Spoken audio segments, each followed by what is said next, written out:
What's up, old school homies? Let's talk about buying and selling guitars on Craigslist. This is a great subject because people try to do it and everybody does it differently. So, I can tell you some of the different strategies that I've seen and some of the ones that I've tried out and what works and what doesn't. Okay, number one, trying to find something on the cheap. This is my tactic. If you don't have any money, it's going to be really hard to get started. So, why don't you find something in your price range? Around $20 to $75. I wouldn't say any more than $80 is good for like a used guitar. Tough to say. If unless it's an American guitar, tough to say that you're going to make very much money on the guitar. That's just a basic number. Like, it's hard to sell somebody a guitar for more than $250 due to the fact that there's perfectly good guitars coming off the line at that price point. So, any used guitar you sell, unless it's American made, is not going to sell for more than $200. So, buying a guitar around $20 to $70 and selling a guitar for around $100 to $150 is more what you're trying to do. And you're wasting a lot of time at that spot there, like flipping cheap guitars because of how little money there is in the end. Now, expensive guitars are more lucrative. You can find one for a few $100s and then sell it for maybe $1,000. You know what I mean? It has that pedigree that people will pay the money for. And that's where you want to kind of hang out. Stay away from the really cheap guitars because there's a lot of them out there.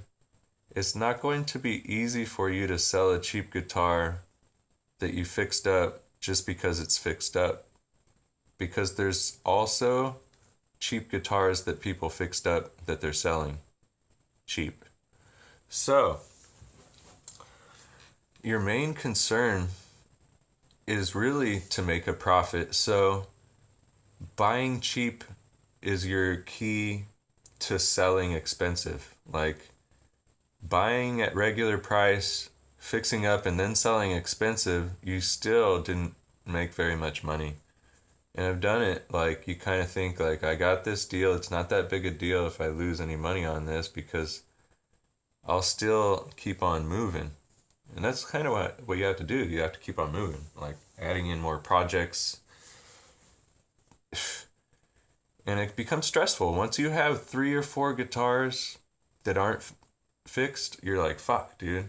I have to start working on these. And that's when the good deal will come. And you have to jump on that too. Like, you have to be like, okay, now that I have 4 broken guitars, finally the deal that I've been looking for came through. You have to buy that guitar too.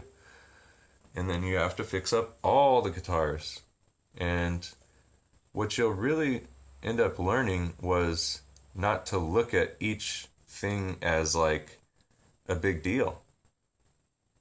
You just have to keep on moving. You know what I mean? Like, sometimes you buy a guitar and then it doesn't flip for very much money, or sometimes you make only a little bit of money, but you have to keep on buying more guitars to sell. And at that point, you'll eventually start to plane out and just be like, what's really worth my money? You know what I mean? Like, are you going to sell this for cheaper? I don't want it. And you don't treat people like that, but inside your mind, you're like, I'm going to get a good deal or I'm not going to buy.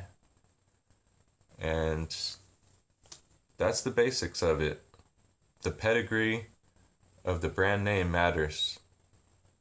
And finding something that's a little bit needing fixing, that's where you get the cheap price. So you have to know, like, can this be fixed? Can this be fixed easily? Once I fix it, is there money to be made then? And that's where you'll find that somebody just didn't want to fix their stuff to sell it. And that's where you find guitars on Craigslist to sell, broken ones.